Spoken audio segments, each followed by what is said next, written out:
Salut, c'est François, je vais vous jouer Maple Leaf Rag, c'est mon bis préféré. Un bis, vous savez, c'est le petit morceau qu'on rajoute à la fin du concert. L'artiste sort de scène en faisant semblant d'être super pressé, d'avoir un vol pour New York, et il entend les gens applaudir à fond. Et donc, dans son immense générosité, il se dit « Waouh, ce public est génial, il faut vraiment que je retourne leur jouer quelque chose, tant pis pour New York. » Et les gens adorent ça, et ça marche à chaque fois. Enfin, je suppose. Parce que ceux qui sont déjà à New York, du coup, ça... Bref. Donc, Maple Leaf Rag, ça veut dire le ragtime de la feuille d'érable. Et ça a été composé en 1899, un an après l'invention du cornflakes, par Scott Joplin, qui était pianiste et compositeur afro-américain, et qui, par ailleurs, n'aimait pas du tout les cornflakes. Voilà. Le ragtime, c'est un genre musical qui est né dans le Midwest américain dans les années 1890, et qui vient d'une danse qui s'appelle le cake walk, la parade du gâteau, littéralement.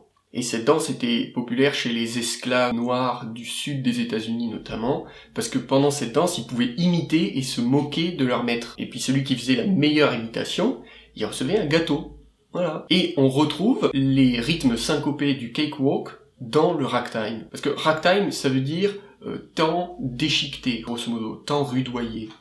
Donc la main gauche fait une pompe, c'est-à-dire une alternance entre une basse et un accord, et puis la main droite, elle joue le thème avec plein de syncopes. Non, ça veut pas dire qu'elle s'évanouit à chaque fois qu'elle a joué 4 notes.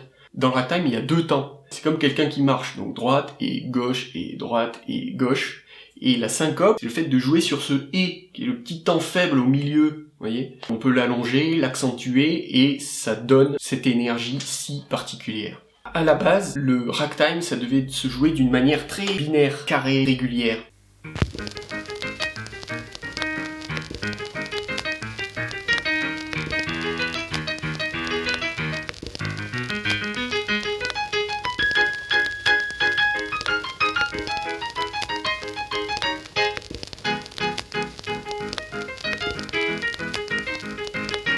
Et petit à petit, ça a évolué vers quelque chose d'un peu moins carré, d'un peu moins scolaire. Et quand on écoute la version de Jelly Roll Morton, on sent vraiment que là, ça swing.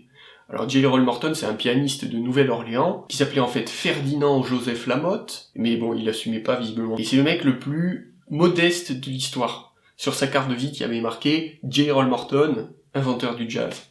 Voilà. Je vais vous jouer Maple Leaf Rag, ça donne la pêche, ça donne envie de claquer des doigts, et c'est parti.